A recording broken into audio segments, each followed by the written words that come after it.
Yeah, hello everyone. My name is Prasanna Sharma. So, আজি মই এটা নতুন ভিডিও লৈ আহিছো for the class 11 student of the science stream, and this chapter is about the cell unit of life, chapter 8. Chapter 8, cell unit of life. So firstly, we have to know that what is a cell. What do you mean by the cell, and how this cell term is coined, or from where this cell is came from? তো প্রথমতে আমি জানিব লাগিব যে cell মানে কি হয়। এটা cell হল এটি functional and structural unit of life. ঠিক আছে, or the cell is a structural unit of life, or it is a building block of organisms or any tissue, organ or living organisms. যিমানবোৰ living organisms কিটা আছে from the unicellular মানে from single cell to multiple cell. এটা single cell মানে কি হয়, multiple cell. এটা single cell মানে কি হয়, ইউনিসেলুলার। এটো হল ইউনিসেলুলার দেই। এটা মাল্টিপল সেল মানে কি হল, মাল্টিসেলুলার। এটা আমি কি হলো, মাল্টিসেলুলার। কিয়নো আমার বডিটো অকলে এটা সিঙ্গল সেল পৰা বনা নাই, এটো বিভিন্ন সেল, বিভিন্ন নিউমেৰাস সেল পৰা আমাৰ বডিটো, আমাৰ গাটো বনিছে, হয় না? তো এতিয়া সেল এই দুই প্ৰকাৰৰ আছে। এতিয়া সেলে কি দিয়ে, সেলে আমার গাটোর বা এনি লিভিং অর্গানিজমসর শেপ দিয়ে, এটা শেপ ডিটারমাইন করে সেলে। আৰু এটা কি হল, সেলৰ এটা সাইজ থাকে, আৰু সেলৰ পৰা কি হয়, আৰু সেলে কি কৰে, সেলে প্ৰোটিন প্ৰডিউস কৰে, আৰু হেতু কারণে কি হয়, এটা লিভিং অর্গানিজমস এক্সিস্ট করে। সো প্রথমত এতিয়া যদি আমি হিষ্ট্রিত যাওঁ, তেন্তে সেল বোলা বস্তুটো কেনেকে আহিলে, এইটো সেলটো কেনেকে আৱিষ্কাৰ হ'ল আৰু কোনে কৰিলে। এজন সাইন্টিষ্ট আছিল, তেওঁৰ নাম আছিল এন্টন ভন লিউৱেনহফ। তেওঁ এজন ফাৰ্ষ্ট সাইন্টিষ্ট আছিল যোনে লাইভ সেল দেখিছিল। এন্টন ভন লিউৱেনহফ তেওঁ এজন সাইন্টিষ্ট আছিল, এন্টন ভন লিউৱেনহফ।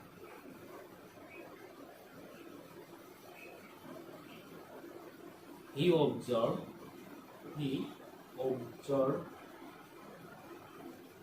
live cell. মানে প্ৰথম সেল ডিসকভাৰ কৰা সাইন্টিস্টই আছিল এন্টন ভন লিউৱেনহফ। তো সেকেন্ডত কি হল, তাৰপিছত কি হল যে সেলৰ ভিতৰত নিউক্লিয়াছ আছে, এই কথাষাৰখিনি আৱিষ্কাৰ কৰিছিল ৰবাৰ্ট ব্ৰাউন। সাপোজ এইটো এটা সেল হল, এইটো এটা সেল হল, এইটো এটা সেল হল। তো সেলৰ ভিতৰত এটা পোৰ্শন আছে, তাক কোৱা হয় নিউক্লিয়াছ বুলি। কি কোৱা হয়, নিউক্লিয়াছ বুলি কোৱা হয়। আৰু এই সেলৰ ভিতৰত নিউক্লিয়াছ পাইছিলে বা এইটো ডিসকভাৰ কৰিছিলে কোনে, ৰবাৰ্ট ব্ৰাউন, আন এজন সাইন্টিষ্ট, ৰবাৰ্ট ব্ৰাউন। নিউক্লিয়াছ মানে কি হয়, নিউক্লিয়াছে কি কাম কৰে? নিউক্লিয়াছে কন্টেইন করে জেনেটিক মেটেরিয়াল কন্টেইন করে in the form of chromosome, genetic material or chromosome.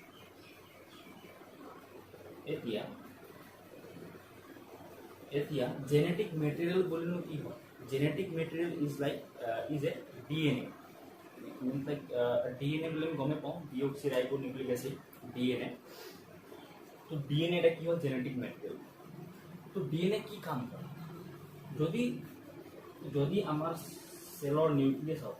যদি ডিএনএ নাথাকে বা জেনেটিক মেটেৰিয়াল না থাকে, তো তেতিয়া আমাৰ মানে একো লাইফ এক্সিস্ট নকৰে, কিয়নো ডিএনএ পৰা এভৰি প্ৰডাক্টস কিটা প্ৰস্তুত হয়। যেনেকে আমাক এতিয়া প্ৰটিন লাগে, আমাক এটিপি লাগে, আমাক এনাৰ্জি লাগে কিবা এটা কাম কৰিবৰ কাৰণে, আমাক মুভ কৰিবৰ কাৰণে বা খাবৰ কাৰণে, যিকোনো এক্টিভিটিৰ কাৰণে আমাক এনাৰ্জি লাগে। আৰু এই এনাৰ্জি ফৰ্মকেইটা কিহত আহে, প্ৰটিনত আহে। তো এতিয়া প্ৰটিন আৰু বিভিন্ন প্ৰটিন কেইটা লাগে আমাৰ গাত আমাৰ মানে বডিৰ মেটাবলিজিম কাৰণে আমি কিবা এটা খালোঁ বস্তুটো ডাইজেশ্যন হ'ব লাগিব কি হ'ব লাগিব সেইটো কাৰণে একেলগে বিভিন্ন প্ৰটিন এনজাইমছবিলাক লাগে এতিয়া কি হ'ল নিউক্লিয়াছত কি হয় এটা পাথৱে ফ'ল' কৰে নিউক্লিয়াছত তো এতিয়া নিউক্লিয়াছত DNA আছে এইটো গম পালোঁ আমি তো DNAটো এতিয়া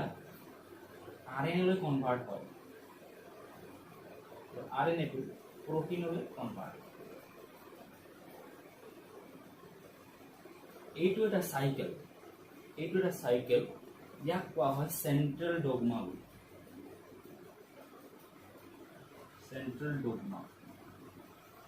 আৰু এইটো চাইকেলটো বিভিন্ন অৰ্গেনিজমছ বিভিন্ন ইউনিচেলুলাৰ অৰ্গেনিজমছ বা মাল্টিচেলুলাৰ অৰ্গেনিজম এইটো চাইকেলটো ফ'ল' কৰে মিনছ জেনেটিক মেটেৰিয়েল DNA হয় DNA পৰা RNA বনে RNA পৰা প্ৰটিন বনে এইটো চাইকেলটো সিহঁতৰ হৈ থাকে কণ্টিনিউৱাছ প্ৰচেছটো হৈ থাকে তো এইটো এটা নিউক্লিয়াছ হৈ গ'ল যদি আমি যাওঁ সেকেন্ড স্টেপ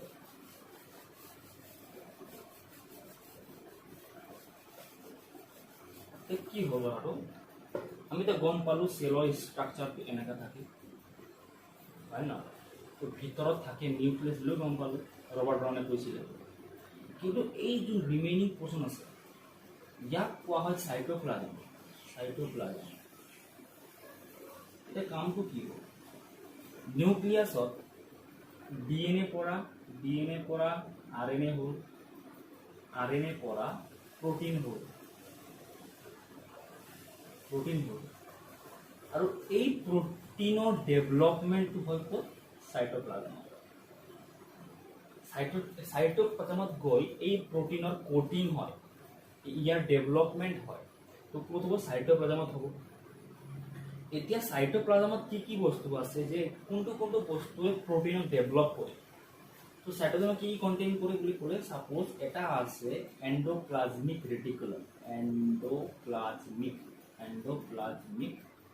ৰেটিকুলাম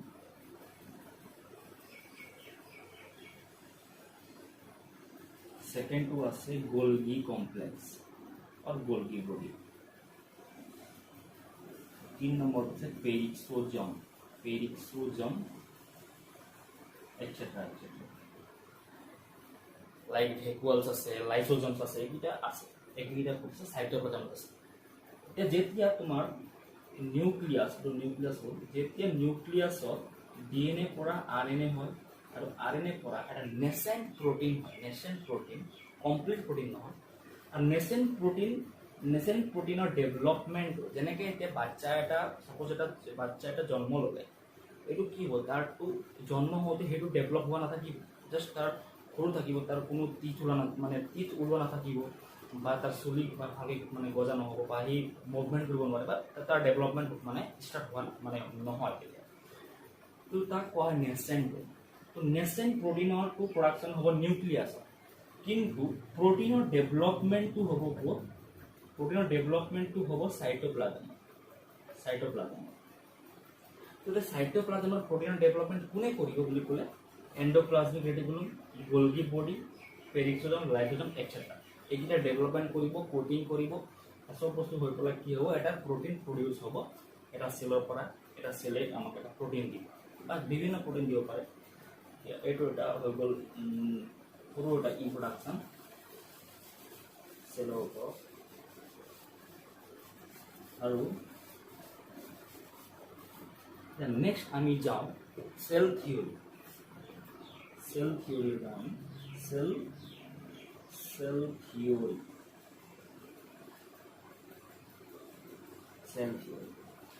এতিয়া সেল থিওৰি বুলি আমি কি বুঝো বুলে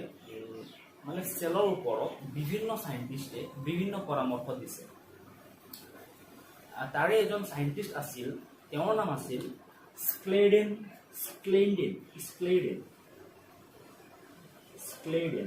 এইজন সাইন্টিস্ট আছিল German botanist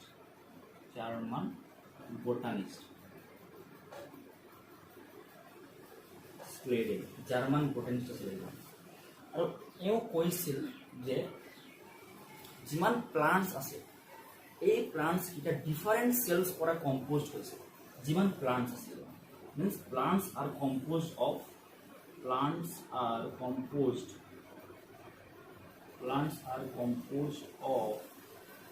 different cells, plant cells. এটা কৈছিলে কোনে স্ক্লেডেনে কৈছিলে এটা সেকেন্ড সায়েন্টিস্ট আহিল তেওঁৰ নাম আছিল স্বেন SCHWAAN স্বেন তেওঁ কৈছিল বা তেওঁৰ ৰিসাৰ্চৰ পৰা তেওঁ গম পাইছিল বা তেওঁ ডিসকভাৰ কৰিছিল that animal cellৰ বাহিৰৰ যোনটো সাপোজ এইটো এনিমেল সেল হ'ল এইটো হ'ল নিউক্লিয়াছ এইটো হ'ল সাইটোপ্লাজম তো বাহিৰৰ যোনটো লেয়াৰ আছে এইটো লেয়াৰক কোৱা হয় প্লাজমা মেমব্ৰেন আৰু এইটো প্লাজমা মেমব্ৰেন কিয় বুলি কোৱা হয় বা কিয় হয় এই কথাষাৰটো কোনে ডিসকভাৰ কৰিছিল বুলি কয় স্বেনে কৰিছিল আৰু এই স্বেন আছিল ব্ৰিটিছ জুলজিষ্ট আৰু তেওঁ কৈছিল যে এনিমেল সেলৰ বাহিৰৰ যোনটো লেয়াৰ আছে বা বাউণ্ডাৰী আছে তাক কোৱা হয় প্লাজমা মেমব্ৰেন অৰ সেল মেমব্ৰেন এনিমেল সেলক কোৱা হয় সেল মেমব্ৰেন আৰু প্লান্ট সেলক কোৱা হয় সেল ওয়াল এইটো আৰু এনিমেল সেলক কোৱা হয় সেল মেমব্ৰেন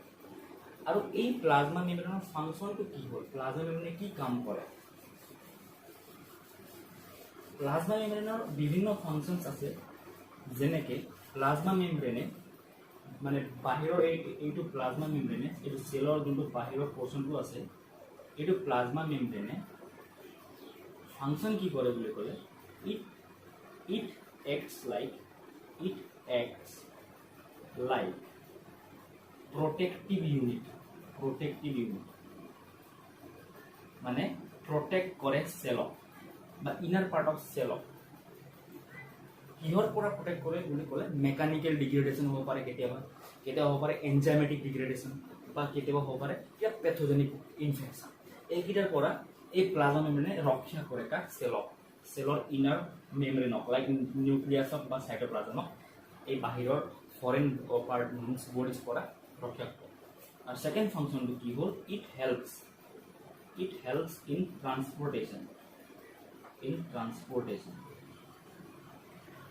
ট্ৰান্সপোৰ্টেশন কিহৰ কৰে সাপোজ এটা সেলত বিভিন্ন সাবস্ট্রেট লাগে বিভিন্ন মানে রিকোয়ারমেন্টস আছে তার লাইক আয়নস লাগে গ্যাস লাগে বা বিভিন্ন লাইক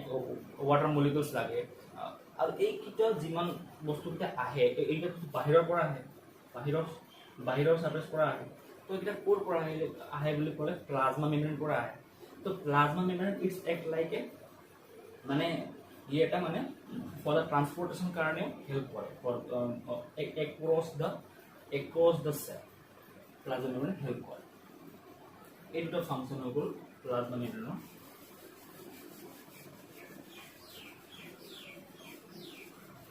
এতিয়া আন এজন সায়েন্টিস্ট আছে তেওঁৰ নাম আছিল ৰুডল্ফ ৰুডল্ফ ভিৰচক তেওঁ কি কৈছিল যিমান সেল আছে আমাৰ গাত বা বিভিন্ন লিভিং অৰ্গানিজম আৰু আমি গম পাওঁ যে সেল কিটা ডিভাইড হৈ থাকে কন্টিনিউয়াস প্ৰসেসত বা এটা টাইম ইন্টাৰভেলত তো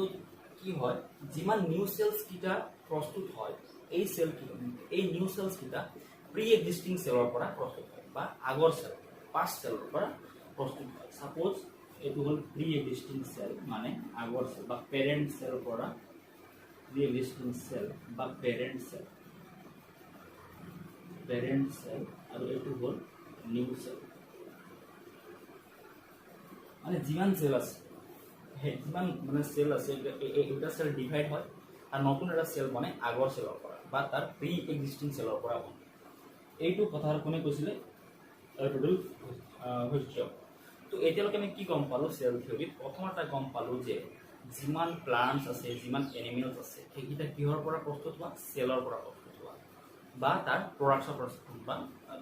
সেল বা তাৰ প্ৰডাকশনৰ পৰা প্ৰস্তুত হোৱা আৰু সেকেন্ড পইণ্ট আমি কি পালো যিমান নিউ সেলস কিটা